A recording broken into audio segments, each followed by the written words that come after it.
All right, good morning, everybody. Can everyone hear me? Give me a thumbs up if y'all can hear me.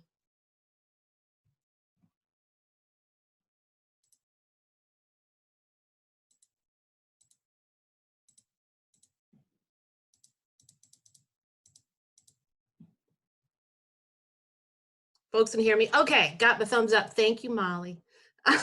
All right, well, good morning, everyone. I'm Jessica Wergo with the Community Foundation. It's my pleasure to welcome you all to our second nonprofit listening session this morning. Thank you so much for taking the time to join us virtually this morning. I think you're going to be really pleased to hear from the speakers that we have. And as I said last time, and we'll continue to say, this is an experiment for us, so pardon our technology blips and whatnot, but we are excited to have everyone here. So I just wanted to tell you a little bit about what we're going to do today before we turn it over to our speakers.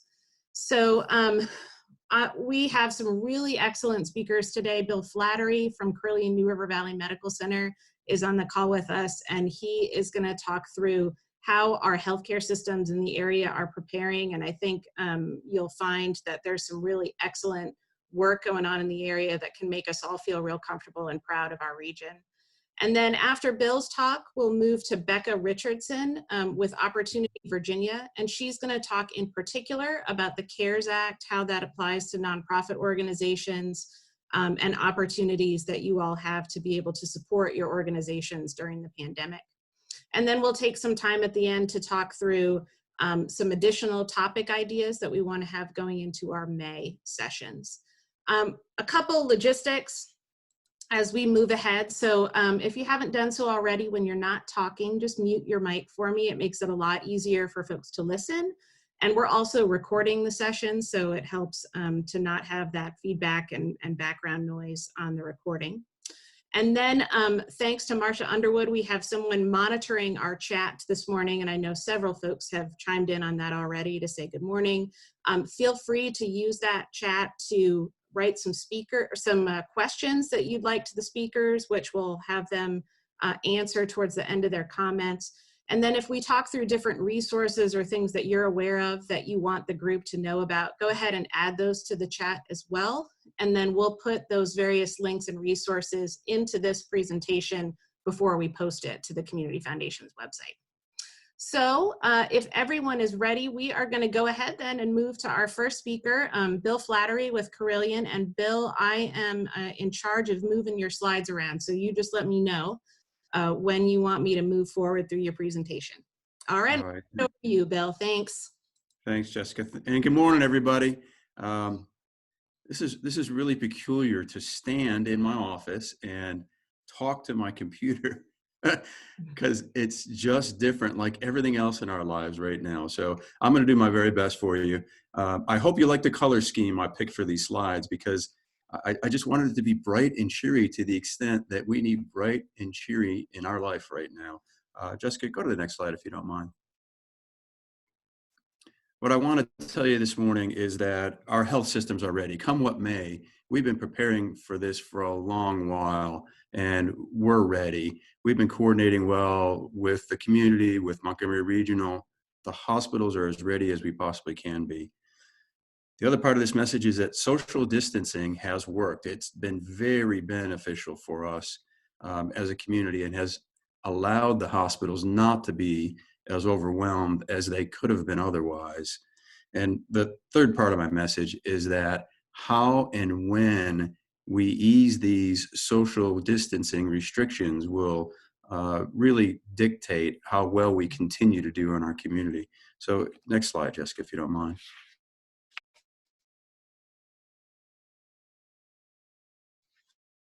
Really well with Montgomery Regional Hospital, Pulaski Hospital. I'm the vice president of Carilion's Western Region Hospital, so I have responsibility administratively for our hospital in Giles and Tazewell as well, and we've included Giles in this planning.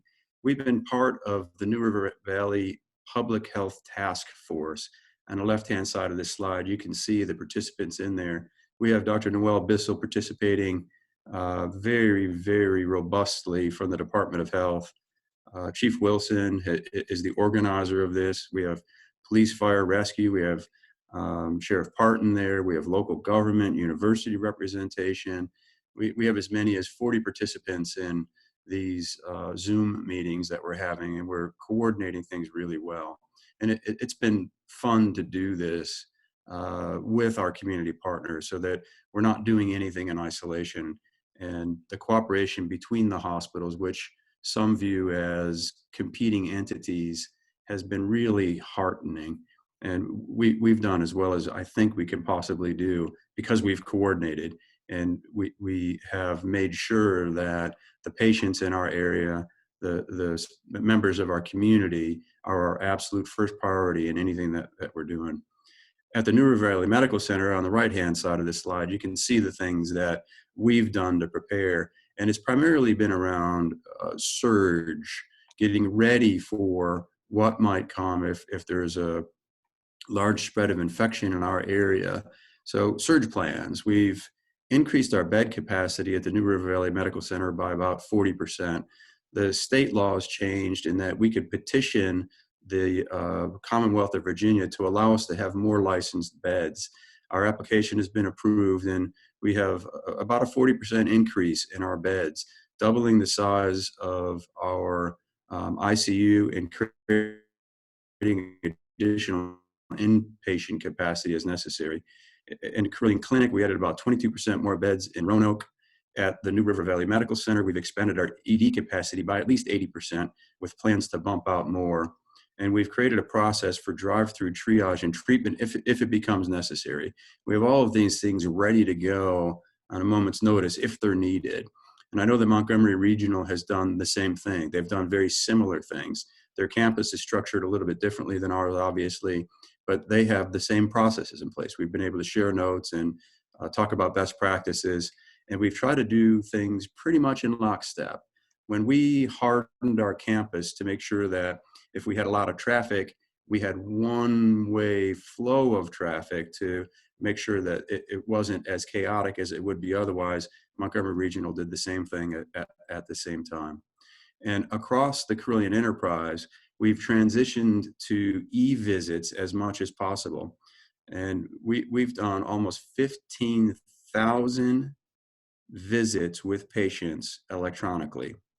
And it's worked pretty well by all measures.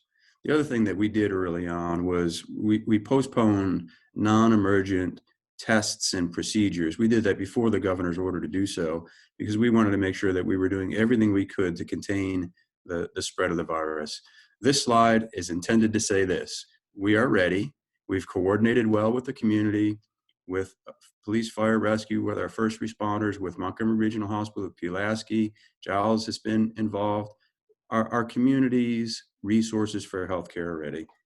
Would you go to the next slide, please, Jessica? The other thing I want to do is just show you a little bit of information about where we stand today and talk about these predictive models. Would you go to the next slide, Jessica?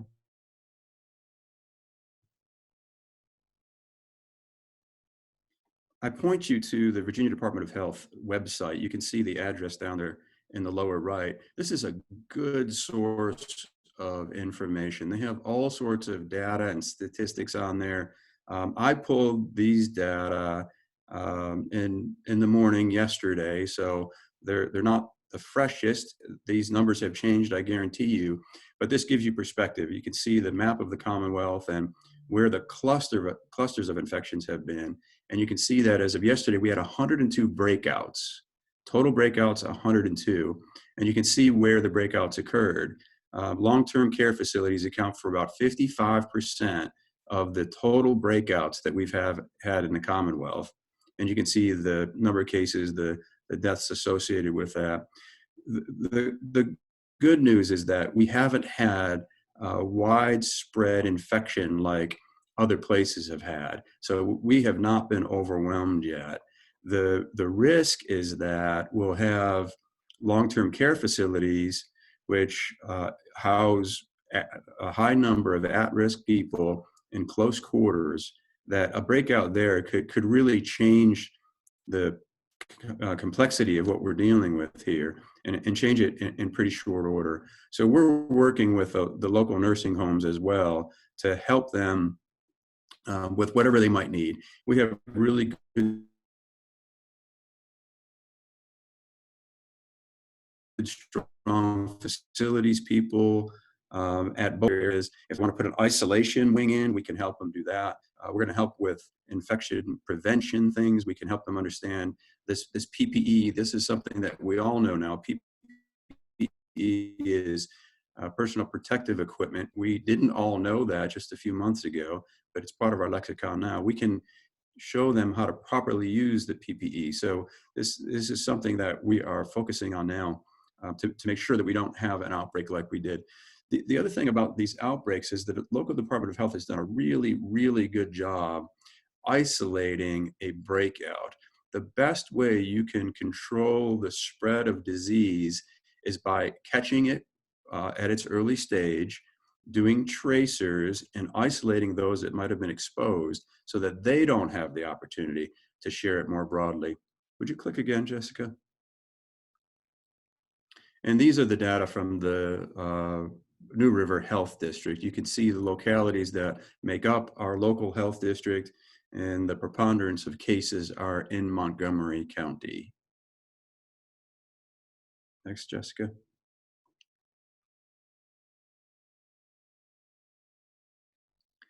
You know, at the federal level, at the state level, many of us have been trying to figure out what's going to happen and when it's going to happen.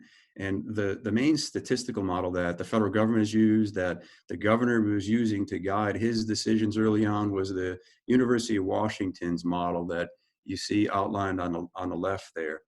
It's a statistical model, and with the law of large numbers, it's more applicable to use the predictions that come from a statistical model at the national level. But when you get to the state level, because the state numbers are smaller, it's a little bit less of a predictive value.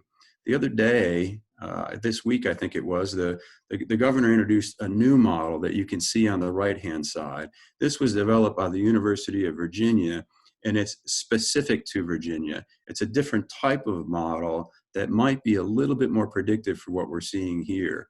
And this model assumes an exponential growth in the numbers infected. And Jessica, as you click next, we'll see some of the assumptions that are in this model, and we'll talk through this for a second, because I think that this really tells us a lot about the type of virus this is. This model that was developed by UVA assumes that if we know of one infection, there are 6 more. So one known infection, they're assuming, represents 7 total infections. That's because we haven't done widespread testing like we hoped we would be able to.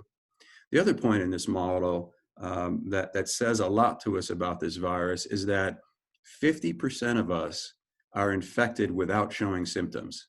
So we might feel completely well. We might have a scratchy throat, assume it's allergies. There's a lot of pollen out there. Take a test if we could have it available to us, and 50% of us would be infected without showing symptoms. The last part of the major assumption in this model is that the infection rate is deemed to be 2.2 in this model. So one infected person spreads the disease to 2.2 other people. Think about that for a second. One person gives it to 2.2 other people, and that's where you get your exponential growth. That's called R naught. The public health people call that calculation R naught. And the components of that are how inherently infectious a disease or a bacteria is, virus is in this case. And we know that this virus is extremely infectious. The second component of that calculation that says it's 2.2 is how many of us could potentially be infected. And the fact of the matter is it's nearly 100%. We're all susceptible to this virus because it's new. That's the novel part of the novel coronavirus. It's new. None of us has immunity. None of us has been infected, and therefore very unlikely to get it again. And there's no vaccine for this. So it's highly infectious. None of us has immunity. The third piece of this calculation is the number and duration of contacts with other people. Obviously, if you're not in contact with others, you're not as likely to get it from somebody who has it. That's the social distancing that we've been experiencing. And the social distancing has been our saving grace. The reason that number is not more than 2.2 is because we have done well with our social distancing. Next slide, Jessica. These are the data from Google. I think you can see the citation at the bottom of the screen. Maybe not. I'll make sure you have it. I went to Google's website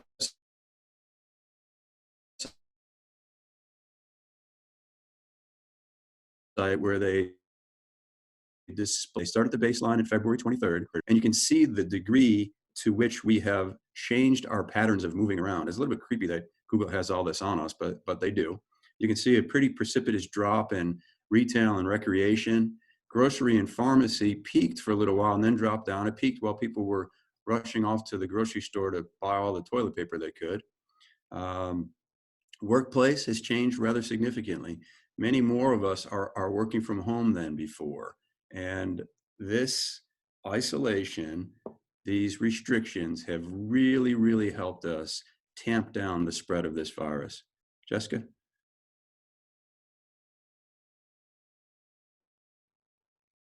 This is the UVA model then. And my point with this is when and how we loosen our restrictions will have a major impact on us going forward. So far, we have done well. We've dodged a bullet. The health systems are prepared. The Department of Public Health has done a great job. The cooperation with our first responders and police and security has been amazing. And fortunately, we haven't needed it. But we can't just flip the switch. What this model is showing is what will happen in the Commonwealth with different assumptions. The first assumption isn't that great. If we just say, look, we're tired of this, we can't do it anymore, I don't like it, let's go back to normal the way we always knew normal. Well, that's the unmitigated, and we'll have a spike, we'll have many more deaths, we'll have many more illnesses, and we wouldn't be able to sustain what we have represented in that gray peak. The other assumptions in this model is that we loosen restrictions on April 30, or we loosen restrictions on June 10th, and then the effect of those loosenings. The slowing is, in their model assumption, the social distancing doesn't fully stop it, but it slows the progression of that growth. Pausing is our best case scenario. The social distancing and the way we relax the restriction pauses the growth, keeping the new cases steady so we don't have that exponential growth with all of that. So I'm tired of this. You're tired of this. Our businesses have suffered. People have suffered. We have people not getting their hours at work. We have people that will be furloughed. Some people will be furloughed from Carilion Clinic, unfortunately, first time we've ever had to do that. Our volumes are down 40 to 70%, and all of us are affected by what's happening with this. And as tempted as we are to say, can't stand this anymore, don't want to do this anymore, let's go back to the way it always was, we all have to realize as leaders that we're going to have to find a new normal. We're going to have to ease into resocialization from where we are right now, and make sure that we're all doing the basic things right and well that we can, frankly, that we should have been doing all along. And it's the simple things like, let's wash our hands. Let's make sure if we're sick, we don't go around others. We stay home. We don't have to have this macho attitude that we have often as we're serving others that, gosh, if I don't go into work today, something bad's going to happen. They need me.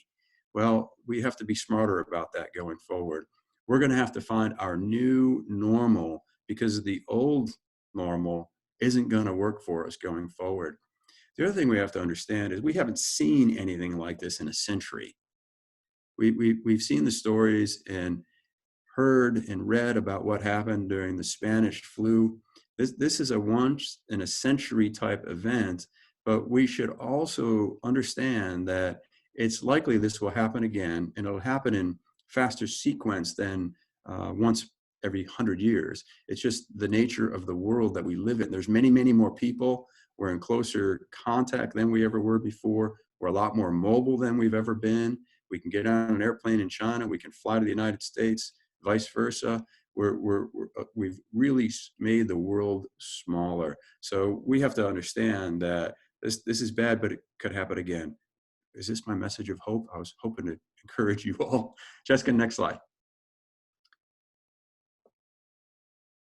This is my contact information. I just want you to know if I can do anything for you at all, if I can serve you in any way, put my cell phone number in your contacts. There's my email address.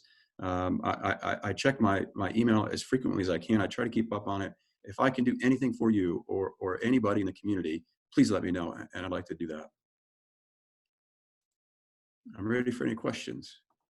Thank you so much, Bill. That was fantastic. So do folks have any questions for Bill about his presentation, about our local healthcare systems and how they're preparing?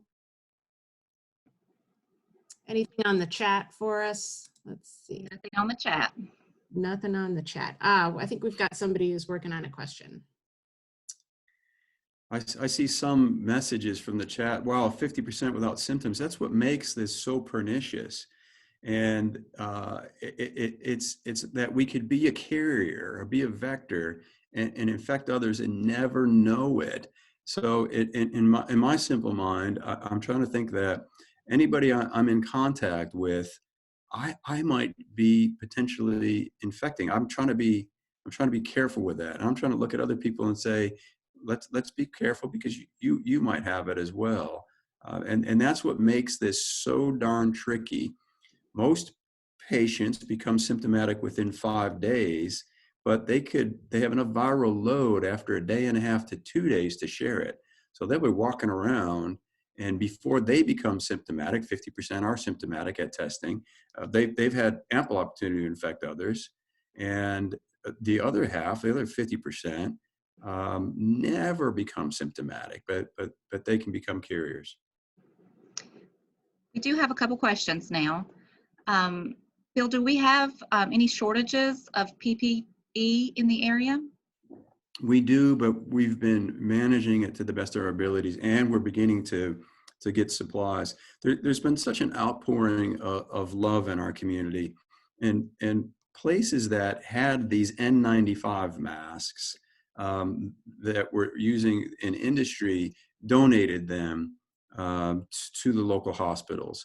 Many of them have. And it's just been an incredible outpouring of love that way. And we've been careful with what we've done and when we've done it. We've tried to have the data and the science guide who needs what when based on the level of infection in our community and what's necessary from a medical standpoint. I'm happy to say nobody's gone without what they needed, but we've been very judicious with this. The other thing we did is we set up a disinfection process for these N95 masks. And if I thought about this, I would have shared a picture of what this is. It's a really cool process where we subject these N95 masks that have been worn to UV light, kill all of the viruses and bacteria, and return it to the person that had previously worn it. And it's a really sophisticated process approved by the CDC. Our Scott Blankenship set all of this up, and we're doing it for the community. We're providing the disinfection of these masks for fire and rescue, anybody that needs it, frankly. So we've been able to preserve. It's been tight. We've been judicious with it. We found a way to reuse, but I think the pipeline is going to open for PPE, and we'll have more vendors supplying what we need as well. Thank you for that question. Okay. Laura is wondering, does Carilion have enough tests? No, and I say that very quickly because we have enough tests to test those that are suspected COVID patients. And if somebody's symptomatic and they're showing all the signs and there's no other reason for us to think that this is anything other than COVID, then we have enough tests to test those people. We'll do the flu test first because the symptoms are are very similar. The flu test comes back quickly. They're plentiful, obviously. And if the flu test is negative, then through our infectious disease physicians and experts, we'll order the COVID test. So we have enough number to do that. The tests at first were taking 10 days to come back. So here we have a suspected COVID patient.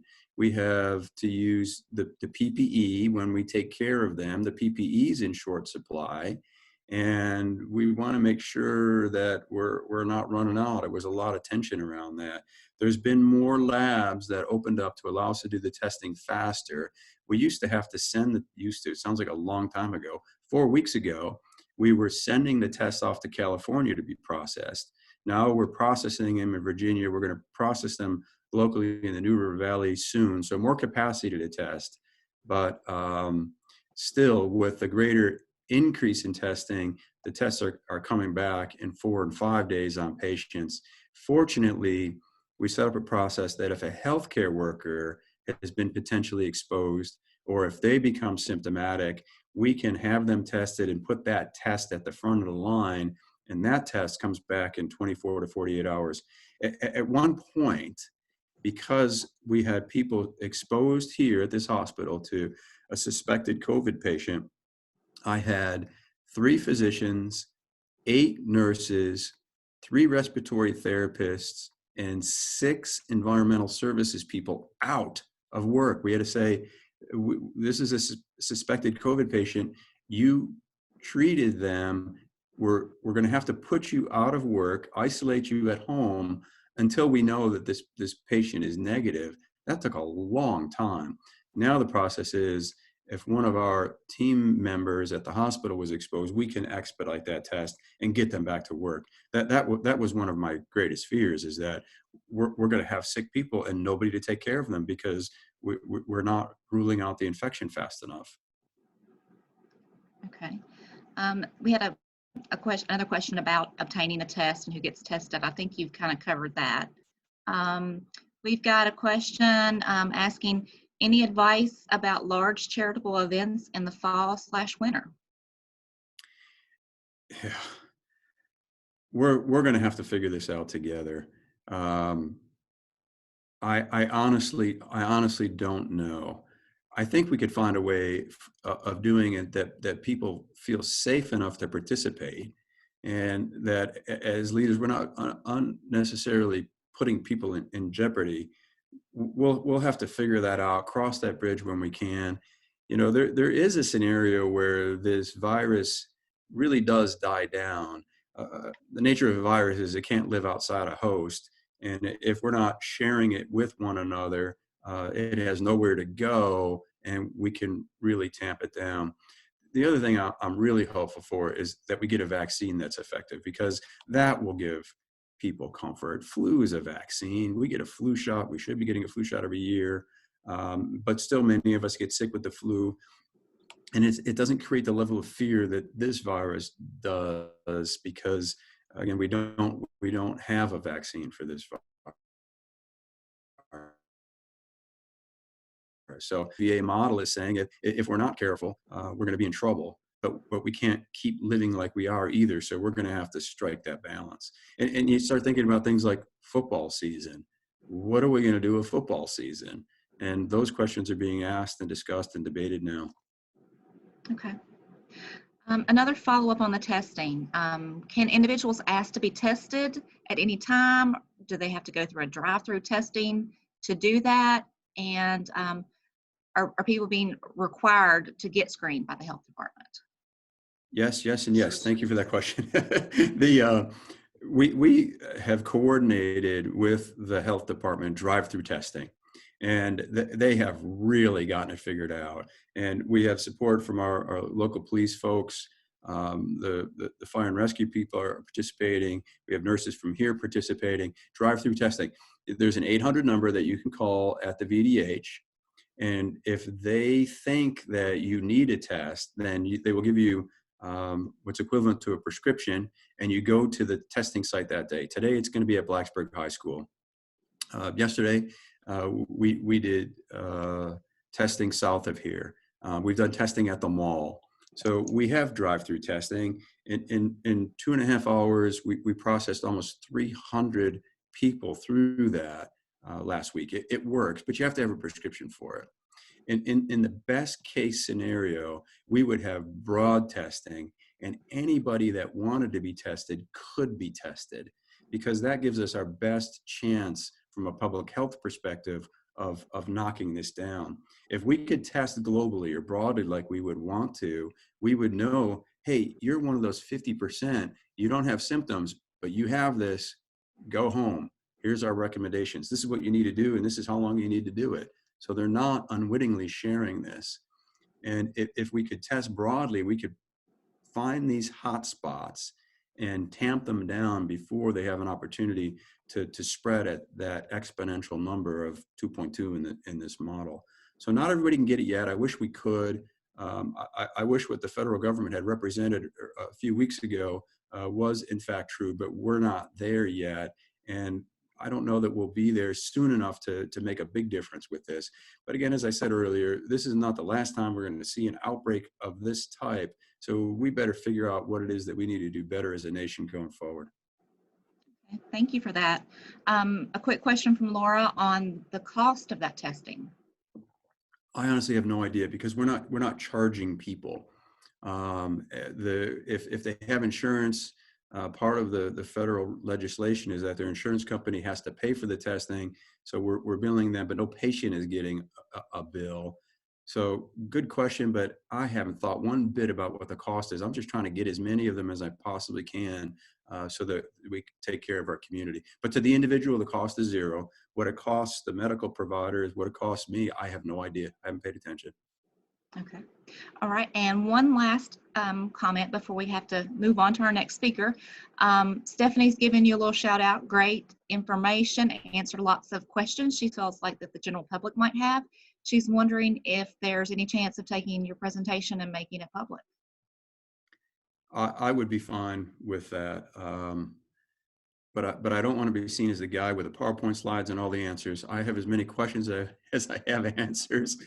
And we're all in this together. If I communicated one thing, I hope I communicated that the social distancing has worked, and to this point we've dodged a bullet.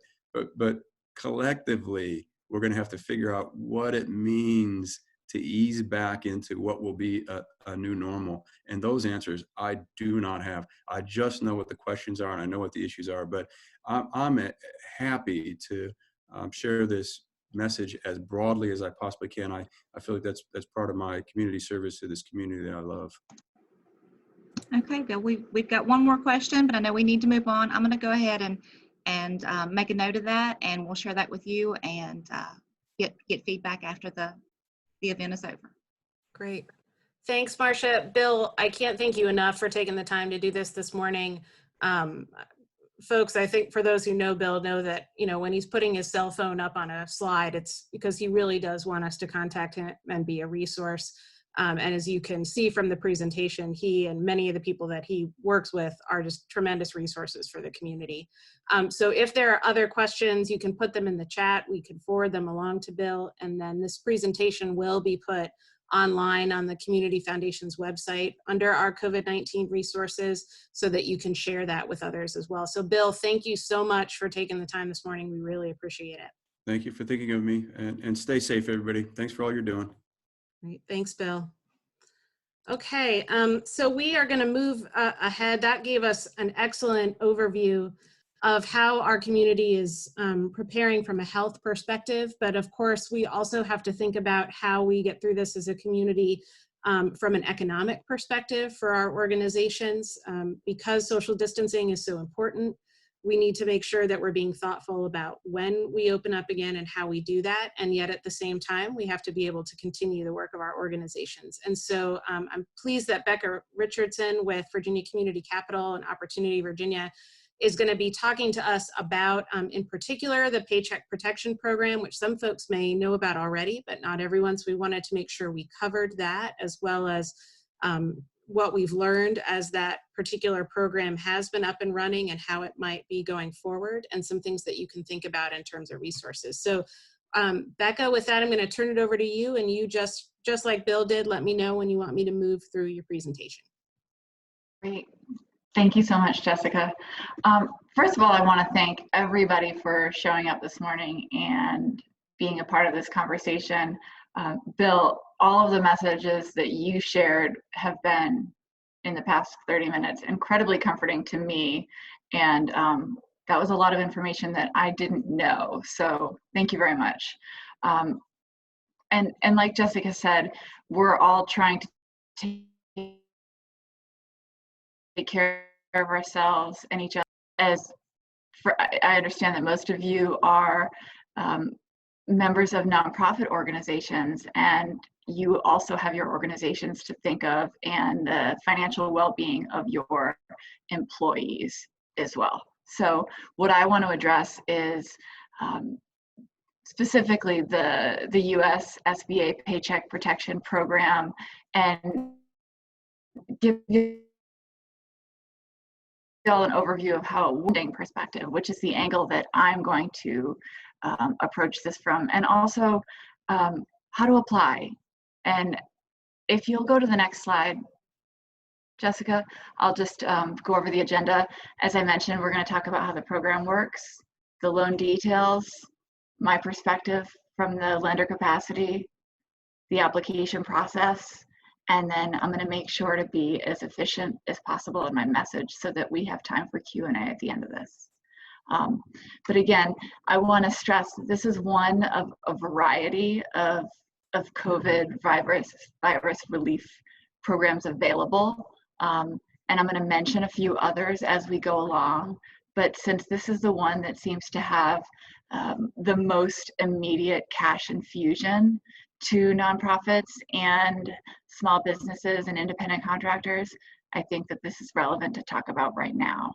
I'm sure that you've all read in the news that this program, the $340 billion that was allocated to it by the federal government, we're moving towards allocating almost all of it as of this week. However, there is another cash infusion of $250 billion that Congress is working on getting approved right now, and we're hoping to see all or some of that amount approved in the next week or two, hopefully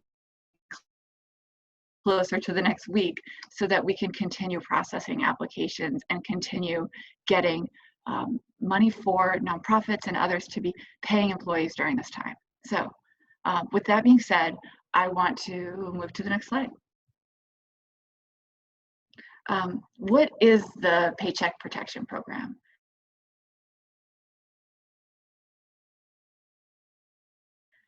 As I mentioned, it's a federal, and it allocated money to the Small Business Administration, which then allocated money to, or essentially gave authorization to SBA already approved lenders and approved some new lenders to administer this program.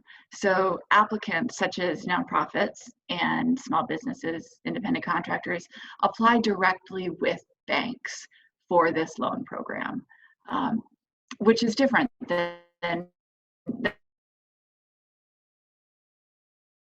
some of the other. This program, it's a loan, but it's intended to be a forgivable loan, and the intended use, very specifically, is to cover payroll for the 8 weeks following loan closing. There is some wiggle room in there for the proceeds to cover additional expenses such as utilities, rent, and mortgage interest as well. But and we'll go over some of those specifics further into the presentation, but we really want to think about this particular program as helping out with payroll expenses immediately. Let's go to the next slide, please.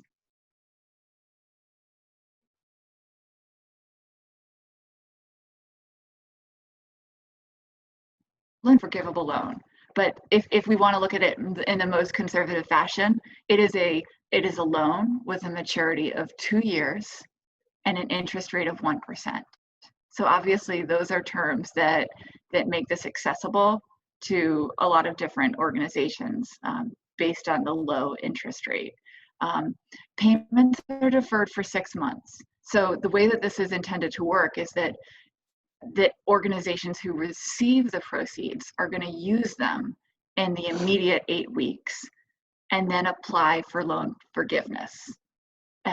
If there is a portion of the loan that is not forgivable at the 6-month period after the loan proceeds are received is when loan payments would begin at the interest rate of 1%. Again, in order to be fully forgiven, the SBA is going to be looking to make sure that a minimum of 75% of the loan proceeds were used for qualified payroll costs. And then the remainder, 25% or less, can be used for those items that I mentioned previously that you can see listed here on the slide. The other key piece for loan forgiveness is that the employer maintains or quickly rehires employees and maintains those salary levels that they reported from the average, from an average of either the last 12 months or calendar year 2019, depending on how the particular bank you apply with calculates your loan amount. Again, forgiveness can be reduced if the full-time headcount declines or if we see the average salary decrease. Now, I'm giving you guys the outline of how this forgiveness program works, and this is what we know so far from the SBA. However, we have gotten 2 rounds of clarification thus far, and the SBA has specifically said that they will release additional clarification in the future regarding the application process for forgiveness. So that's why I won't be able to get into too many specifics regarding that piece right now. Let's go to the next slide. Okay, again, I am an employee of Virginia Community Capital.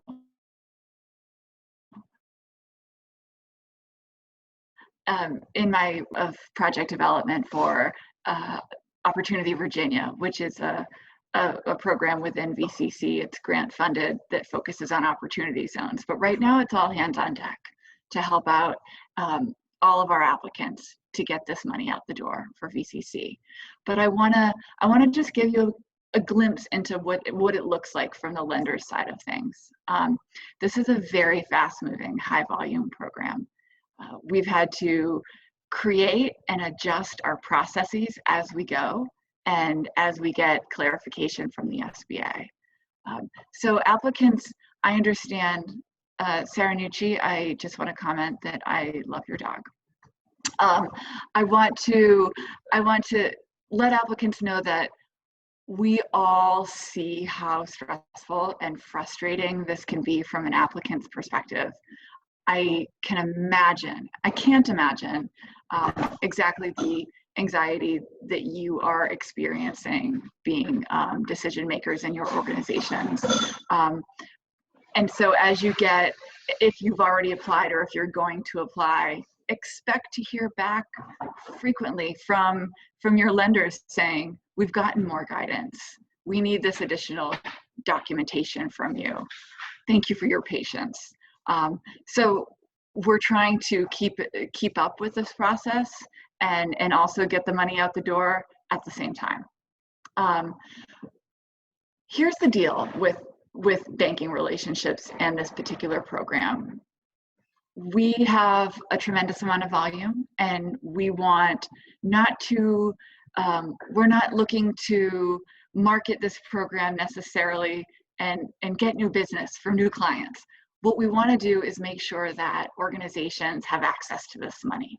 So our first piece of advice is to, if you haven't already, look to your current bank or your current lender to see if they have an open window to receive PPP applications. One, are they an SBA approved lender? If so, are they taking applications, and does your organization or your loan amount qualify? And with that being said, a benefit to looking to your existing relationship first is that almost all, if not all, SBA lenders for this program are going to prioritize their existing clients first. One, from a relationship perspective, but two, because existing clients are lower risk in that we have a lot of the organizational documents that are required in this process on file already. So from a fraud perspective, it does make sense for banking organizations to do that. That being said, Virginia Community Capital, as well as some other lenders over time, I've heard, have and are accepting non-client applications as well. At Virginia Community Capital, we've been processing non-client applications from the beginning alongside client applications. There are ebbs and flows of client applications, and when we have ebbs in our client applications, especially when we're in the process of waiting for documents, it allows us to go into our pool of non-client applications and get those moving. We encourage everyone to partner with CPAs to get actual advice in this process, since as a lender, we can really only share SBA guidance as we understand it. And I also want to emphasize the importance of, if you're using a payroll program that is especially one of the bigger payroll companies, a lot of these payroll companies have developed templates specific to these applications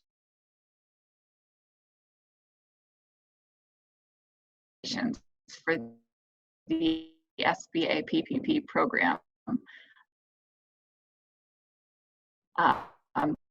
that you before trying to recreate the wheel, check and see if they have a template that you can access that will populate your information directly in it. That leads me to my next point of, make sure that you can submit as complete of an application as possible right off the bat.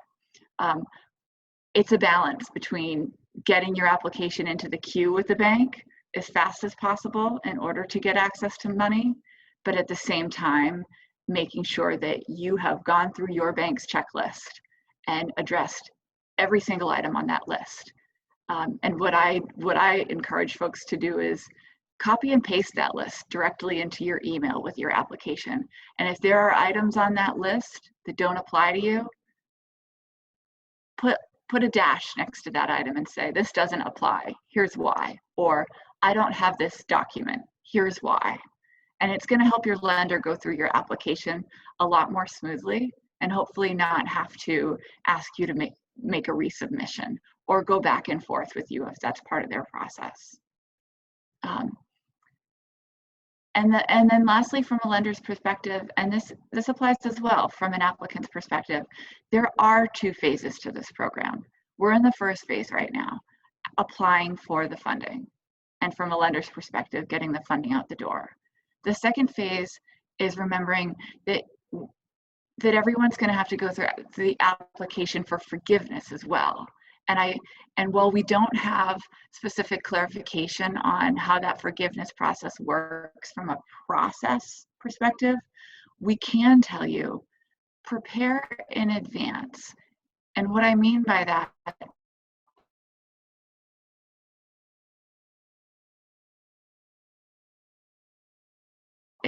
is have a slide on your needs chart. Figure out how you plan to spend that money in the 8 weeks, so that you know what you're going to have to do to document those expenses, and be ready as much as you can be now to apply for loan forgiveness after the 8 weeks goes by. Let's go to the next slide. Okay.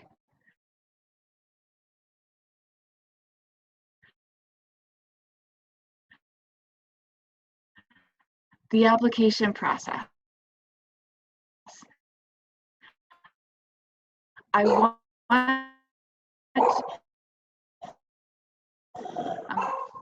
pardon my, that all of the lending institutions take And there are some hard requirements that we all apply to our processes, but the SBA has allowed wiggle room for each bank to create their own requirements that sort of agree with their institutional rules that they've created for themselves.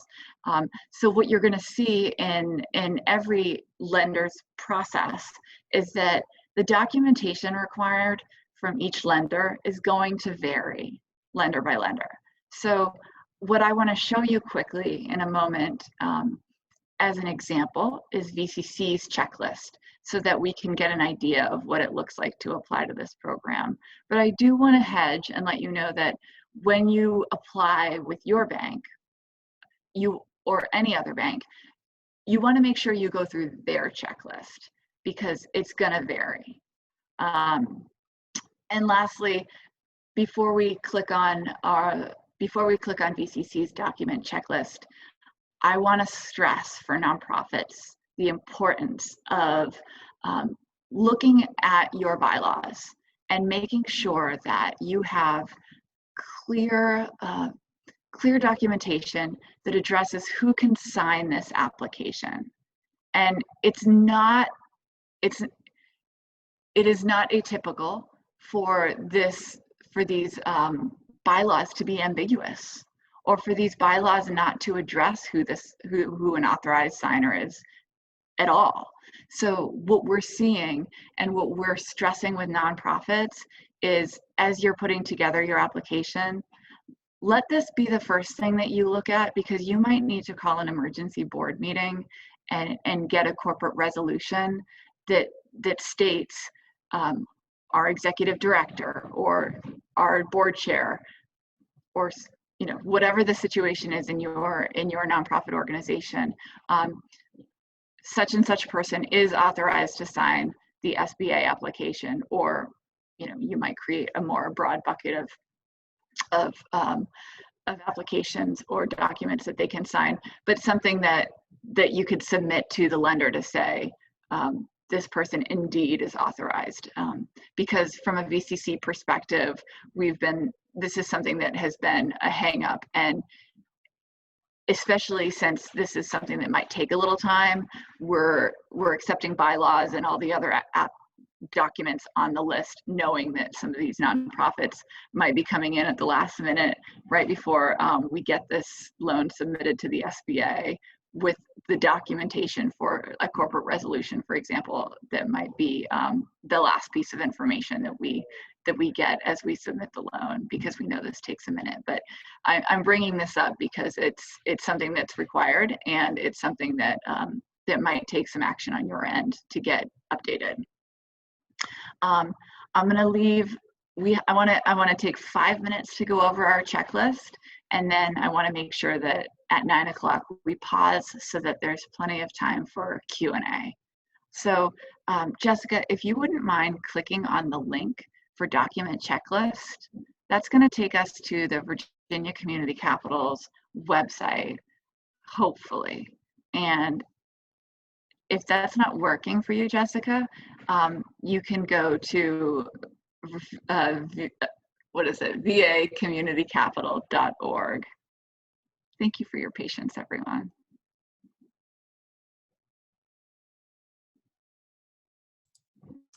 Can you see that, Becca, the website? I'm sort of throwing a curveball. Oh, that's okay. I can. You can? Can everyone else? Yeah, I'm seeing nodding. Okay, great. Yeah. Would you mind scrolling down this page just a little bit, because this is gonna take us to our checklist. Scroll down a little bit more and you're gonna start to see bullet points. There we go. Actually, now scroll up but just a tiny bit so that we're at the beginning of the list. There we go. Okay. So here's our list. Some of these are going to apply to you, some of them are not. At the bottom of the list, you're going to see, and there's a link in my PowerPoint, so you can see that later, or you can visit this website. But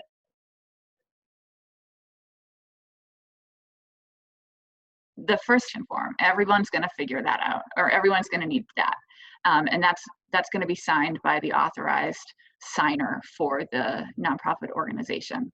Now, it's a very simple application, but what's not simple is the supporting documentation, and also figuring out what amount you're actually requesting for your loan. So VCC, one of our required documents that isn't an SBA required document, but is required because of its helpfulness, and you don't have to click on this, Jessica, but at the top of the list, you'll see a link for our payroll analysis form. This is a worksheet that helps you figure out how much or what your average annual, what your average monthly payroll is based on your 2019 numbers. And that amount is divided by 12. So, or the total amount divided by 12, you get the monthly average, and then you multiply it by 2.5. And those numbers are plugged into the SBA application. So those things, the payroll analysis form is very helpful in figuring out the correct amounts that are plugged into the application. I'm going to leave it at that for the moment. Other documentation that's required. We want to see a 2019 tax return. So in the case of nonprofits, that's your 2019 990. We understand that most organizations do not have that filed.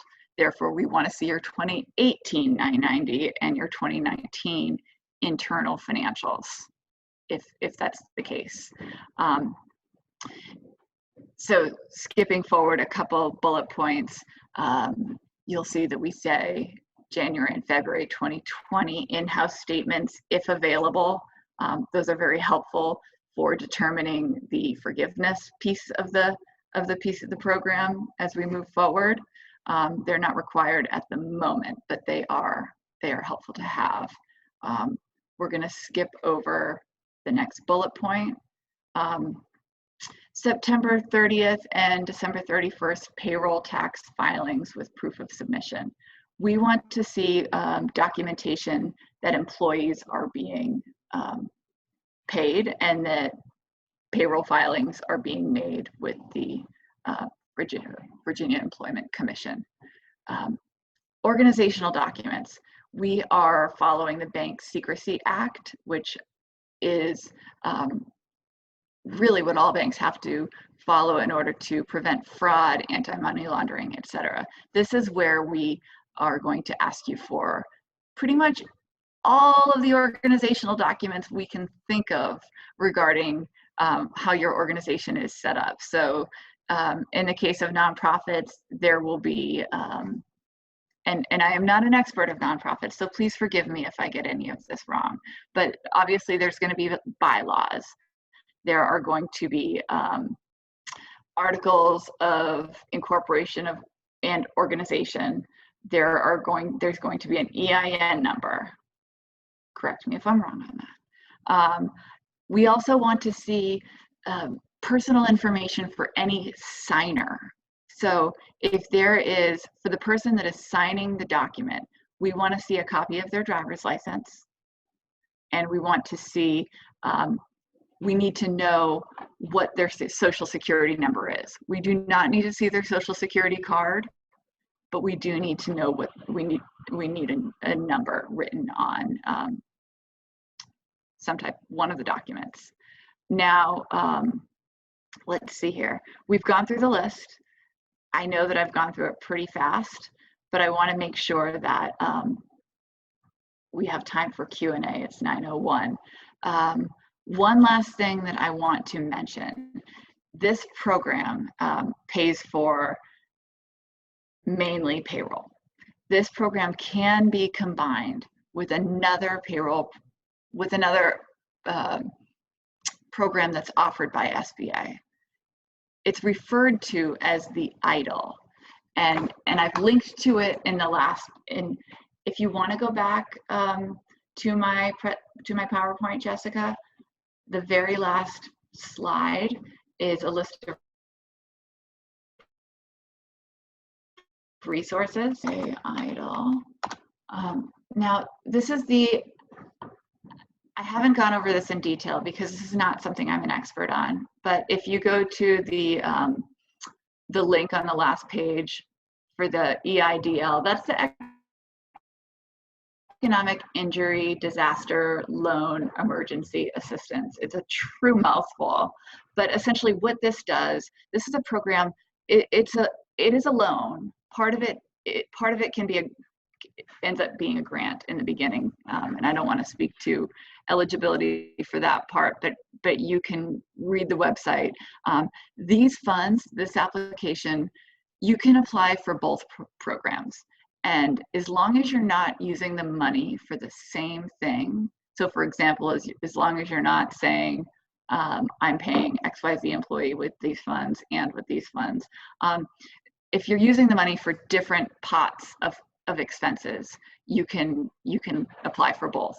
So the EIDL has a broader range of expenses that it covers. So while you might be using the PPP to pay for payroll expenses, the EIDL can be used to pay for other operating costs of your organization. It can cover more of the rent costs, more of the utility costs, whereas the PPP is only going to pay for smaller amounts, because only 25% of that loan, that forgivable loan, can be used to cover those costs.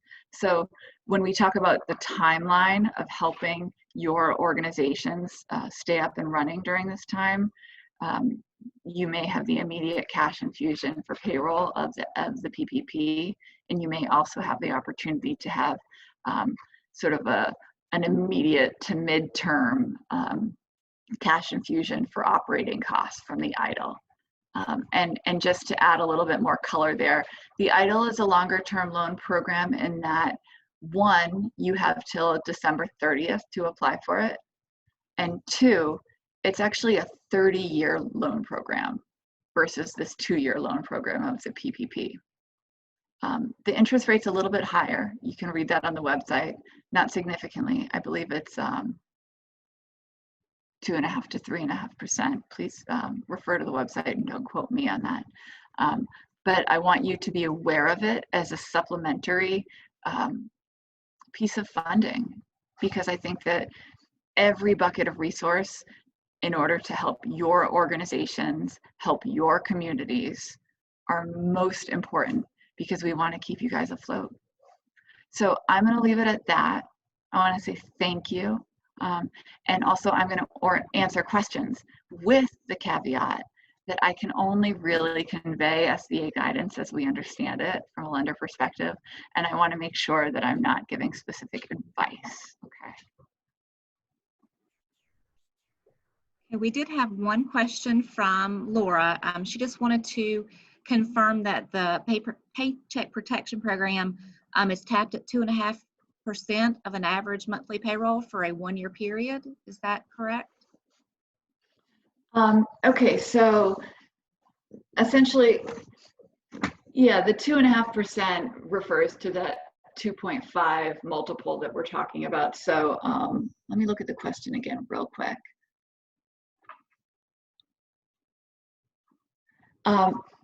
The 10 employees, so some of the facts that I see, oh, I'm sorry, I'm looking at the next question. The $1,000 per employee is referring to an aspect of the EIDL program. So the EIDL program, there is a short-term and a long-term piece there. The EIDL advance is that $10,000 that's being referred to, that is up to $1,000 per employee, up to 10 employees. So it's up to $10,000 immediately. And when you fill out the longer form, there's additional money that becomes available through the SBA that can increase that amount. But that immediate advance through EIDL is for, my understanding is that it's $1,000 per employee, up to $10,000 for that immediate piece. So it does limit the total amount if you are a smaller organization. Okay. And Sarah had a question. Sarah with United Way. Sarah, do you want to unmute? Your question's a little lengthy, and I don't want to misrepresent you. So let's say that you have 10 employees.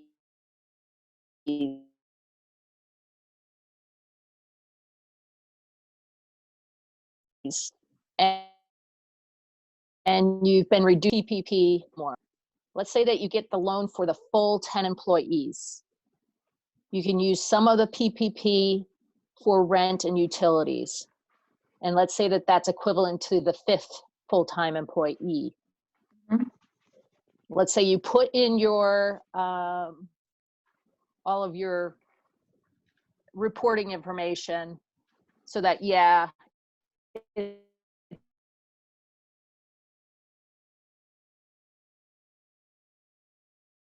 it's all approved, equivalent to 5 PPP. Would have said, put half of the PPP in a savings account so you can pay back the loan immediately once you've gotten forgiven for the half.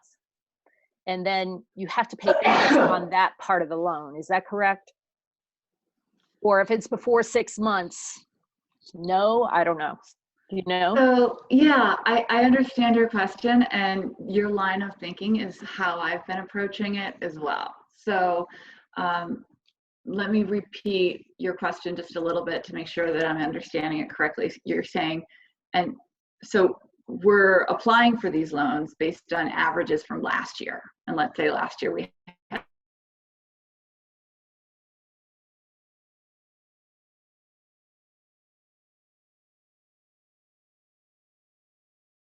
10 employees. So paying the same amount of payroll that we did as of last year's average, that might not be true. We might have half of that.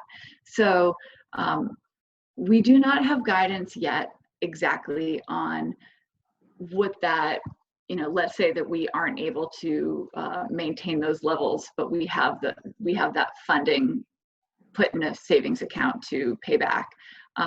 We don't have guidance on if the interest on that portion is forgivable yet. But I like the strategy, and I encourage the strategy. So let's say that when you figure out what your use of proceeds are based on real numbers today, we have 5 employees, this is the payroll amount. And for qualified payroll expenses, we're talking about not just their salaries, but we're talking about their medical and dental. We're talking about state unemployment income tax that's paid. So we're figuring out what that amount is, and then we're figuring out if that is 75% of X, what is the 25% that we can pay towards those other eligible expenses. And then based on those totals, there's going to be a difference if your loan was based on a larger number of employees. So I would encourage you to be prepared and have that money set aside into either on your books or quite literally by itself in a bank account, so that when the 8 weeks are over, you can say, okay, SBA, here are my numbers, and here's the extra money that I didn't use. The question is, and I don't know the answer yet, what does the interest look like on that? I'm not sure, but the good news is that it will be 1% on a 6-month period. So at that point, when you pay it back, hopefully it won't be a tremendous amount of interest that affects the organization negatively. Am I answering your question there, Sarah? Okay, cool. I don't see any other questions in the chat right now. Okay, any final chance, any final questions for Becca? Okay. All right, well, I don't see any other questions. So Becca, thank you so much for being a part of this. I really appreciate you taking the time and putting all this together. And just kind of reiterating that the first step for everybody is to talk to your bank and see what they require exactly in that relationship that you have existing. But we will post this PowerPoint online so you can see these different programs and the guidance. And of course, VCC is in our community. They have an office in Christiansburg. And you can contact folks in our area from BCC to help you with this as well. So Becca, thank you so much for taking the time to work with us this morning. This was really helpful. It's my pleasure. My email address is on the front of this PowerPoint. I did not list my cell, but I do list it in my email signature. So I want to be a resource for anyone that needs help. And thank you very much, Jessica, and to your community foundation for putting this together. This is such a hard time, and the community, the sense of community, at least from personally that I'm feeling, the support and the we're all in this together energy that has been coming out of this is really encouraging. So thank you. Great, thank you.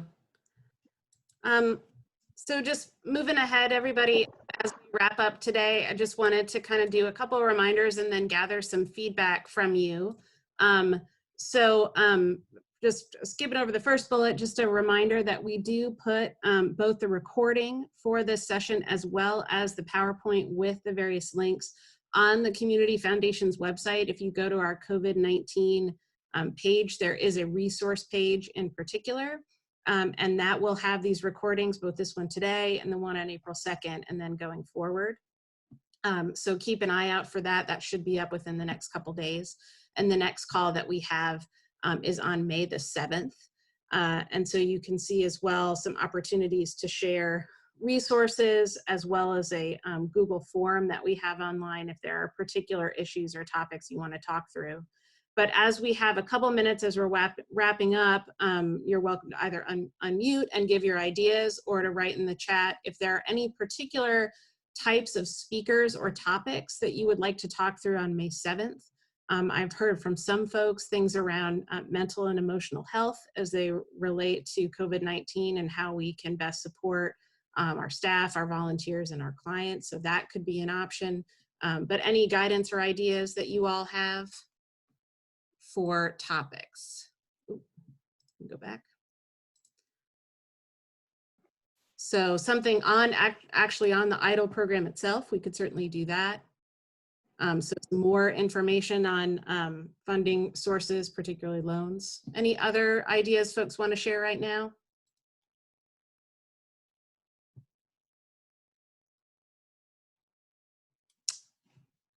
Okay. All right, well, if you do have ideas that you want to share in terms of speakers, that would be most helpful. I think last time we heard loud and clear that we wanted some information from local healthcare and on financial resources. So we were able to deliver that today, but there's certainly more that we could do in those areas. So you have a little bit of time to offer some thoughts, and you can either do so again through that Google form that's linked on our website and through here, or just send me an email about what you might want to hear about. The other thing is, if you have been a part of another Zoom call that had a really great speaker that you would like to share, that would be great. And that's how we found Bill. I was part of a call that he was on, and he had done such a fantastic job. I went after him for this one. So if there are other folks that you think we should all hear from, or other resources, or if you're willing to talk about something that you have experienced that you might want to share with others, please let me know. Okay, any final thoughts, questions, issues that folks would like to share with the group?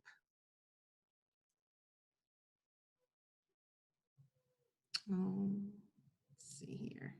All right, well, with that, we are going to go ahead and wrap up today's section. Thank you, everyone, for taking the time to join us this morning, and hopefully we will see you back again on May the 7th. Thanks so much. Have a great day, everybody. Bye-bye.